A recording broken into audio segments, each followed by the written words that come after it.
you ever wondered why the Earth is the way it is? Well, I'll tell you why in this next video.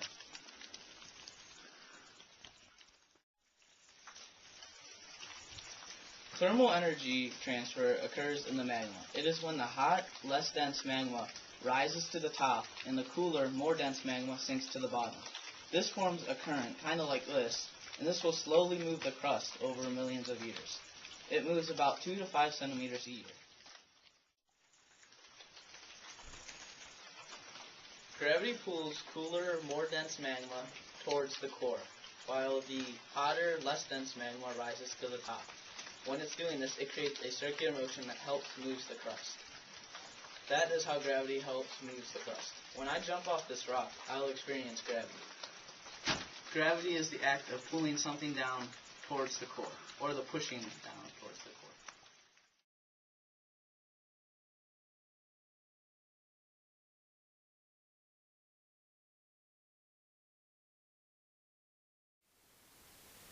Continental drift is when the plate tectonics move apart or towards each other. This was theorized by Alfred Wegener.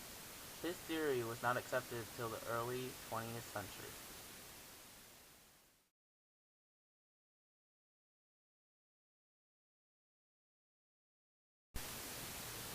Continental drift is divided up into 6 main periods. The first is the Cambrian period. It was about 500 million years ago. The second is the Devonian period. It was about 380 million years ago. The third is the Permian period, also called Pangea. It was about 270 million years ago.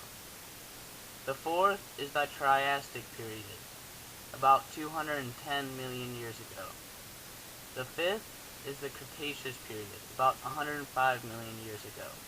And the last is the Quaternary period. It's the globe that we know today.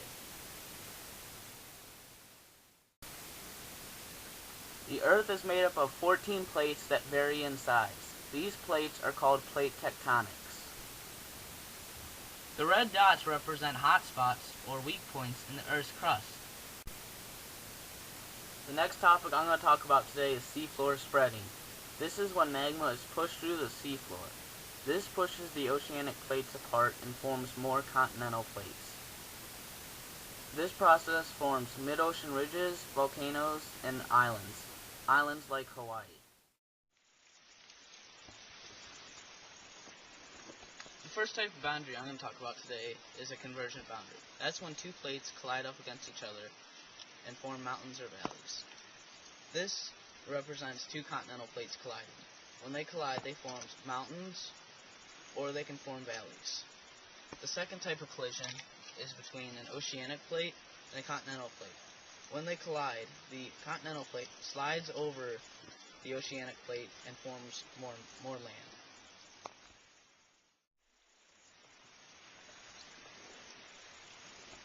The second type of boundary I'm going to talk about today is divergent boundaries. This is when two plates move away from each other.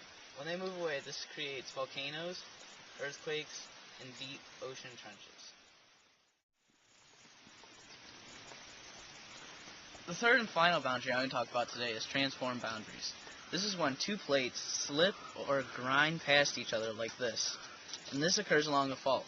A great example of this is San Francisco and Los Angeles. They will be right next to each other in about 3 million years, and the fault that they are on is the San Andreas Fault.